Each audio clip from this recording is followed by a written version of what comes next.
This program is called Weekly Edition. It is a program produced by Citadel Broadcasting Corporation. I want to thank you for tuning in here each week. I know many of you do, and I appreciate your comments. And anytime you have questions about what it is we talk about here, you can always give me a call at 767-6773. My name is Art Ortega, and today we're talking with Kathleen Cates, who is the interim CEO for something you may not have heard about before, but you did.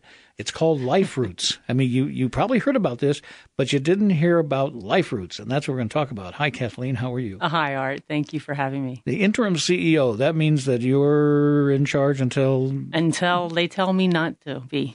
Well, you and I have talked a little bit before we started up here. I think you ought to stay in charge, whatever it is. Well. And the reason I said that LifeROOTS is something new to people, because it is. I mean, we found out about you because one of your folks called and said, we have this new name, and we'd kind of like to talk about it on the radio if you can. And they began to explain to me what it is LifeROOTS does. And I said, sure, let's talk about this. So I'm glad you're here. What is LifeROOTS, and what was it before? Well, our organization began in 1958. Oh, okay. And it first was to provide services for children with polio and cerebral palsy. And then we opened up a dayhabilitation center by 1961. Dayhabilitation? Yeah. That's an interesting term. It's for adults who are severely disabled, who may not be able to hold a vocational service even with support. But would like to have interaction and stimulus and have a secure place to be during the day with their guardian is at work. And we've been providing services for years and years, but our name had been RCI. And we felt that didn't really reflect the relationship we had with our clients or their families or the services we found. Not even a name. It's just sort of a thing.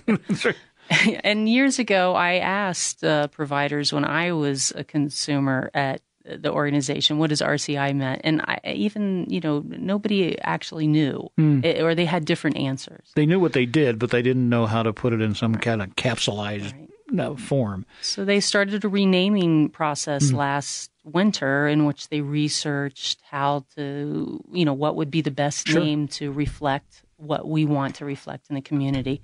And then we were able to launch that in June. Well, let's talk about LifeROOTS. And as you describe their mission to me, I think the audience will get an idea of what LifeROOTS really means, because it's a pretty good name considering what you do. So what exactly does LifeROOTS do? Well, our mission is to provide support and services for individuals with disabilities and their families. That was something we also added along with the name change to our mission. We wanted to let them know that we're a family-friendly organization, and we provide support and services so that they can reach their goals and their potential, what they want to do. We let that drive what the goals are. We have 3 different divisions. One is Adult Community Services, which does job development, a placement, a literacy program, a career development, and then the dayhabilitations. We have contracts, which are contracts with the federal, state, and private contracts where we'll come in and it's regular business. We'll provide a contractual service to do custodial work or landscaping or groundskeeping. But we say that 75% of our direct work labor hours, will be performed by those with disability. And we're providing them the support that they need to be able to earn an income so that they can do that. So they learn a service, or they learn some kind of a job that they can do easily over time. And it's like a great place to spring those roots into a flowering plant. Absolutely. Many of the people with the disabilities that we hire can't hold what you call competitive wages. They can't just go to their job. But for very few accommodations in which we're willing to make, like to have somebody there who can be seeing them with supervision or, some reduced work hours, then they'll be able to earn an income. And you and I know we both take pride in what we do. Sure. We like our community that when we come to work and we see people. And this affords the opportunity for everyone to do that then. Now, the age groups here, you say children. How young are these children who can be taken care of? Our third division is children's therapy and services, and we start at birth. are the largest portion of that division is the EI program we run through state funding, and it's from birth to age 3, and we provide free evaluations and free services for any child that qualifies up to the age 3. And it is an excellent, excellent program. They realize that by providing those very intensive therapies and services for children that young, it actually enables them to be able to produce at higher levels once they become school age and reduce the financial burden on the state by the time they're school age. LifeROOTS is the name of the organization, and it's a fairly new name, but a service that's been around for quite some time. And Kathleen Cates is our guest. She is the interim CEO of LifeROOTS. One of the more interesting aspects of this interview is the fact that you are not only managing the place, but you have had the wonderful advantage of being helped with your family, your daughter, by the same organization under a different name. Yeah, absolutely. No, it's a very much a near and dear organization to me. My daughter was born in 2001, and there was her arm was paralyzed, and I wasn't sure why, and I was not getting very clear information. A lot of times, parents will instinctually wonder, is my child hitting developmental goals? Sure.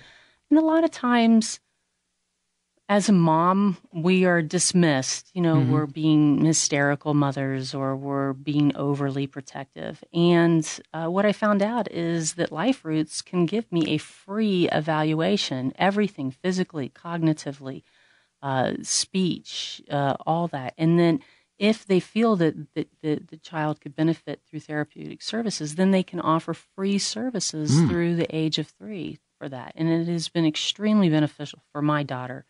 I was telling you earlier, when we were working with them, and I was so grateful I finally had answers and advocacy and ways in which I can help my daughter. But then they sat down and said, well, what else can we do? And I was like, what? You're already doing so much. But they would, and they have so many different varieties of types of therapy that can help.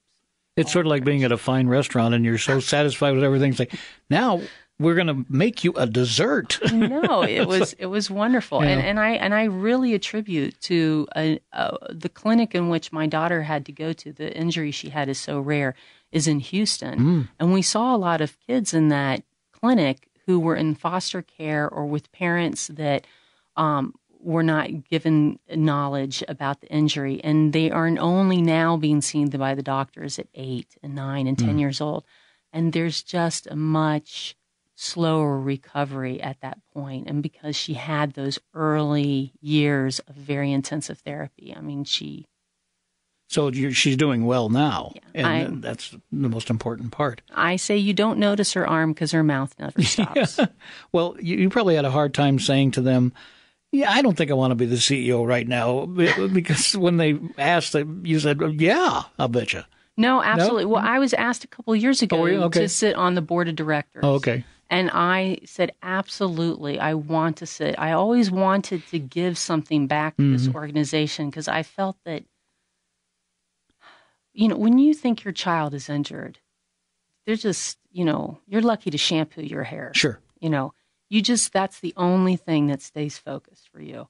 And so, and for people to come in and say, what can we do? And these are the steps, and gave me something that I could do to help was so beneficial that when I found out there was a board position open, I did jump on it. Okay. And then eventually naturally progressed. I'm in the non-for-profit field. I do consult with non-for-profits. I have run other non-for-profits. And so it was a natural progression. I was very happy for the opportunity. So LifeROOTS is the new name, but the organization continues on throughout the community.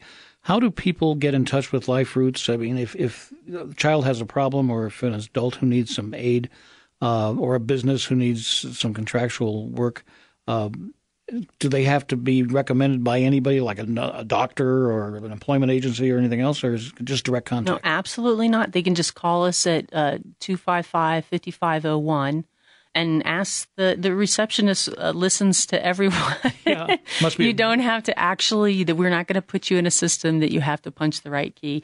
She will try to get you to the right department, the right division. We also have a website And sometimes, a lot of times, that's easier to work on. And it's www.liferootsnm, as in NewMexico.org.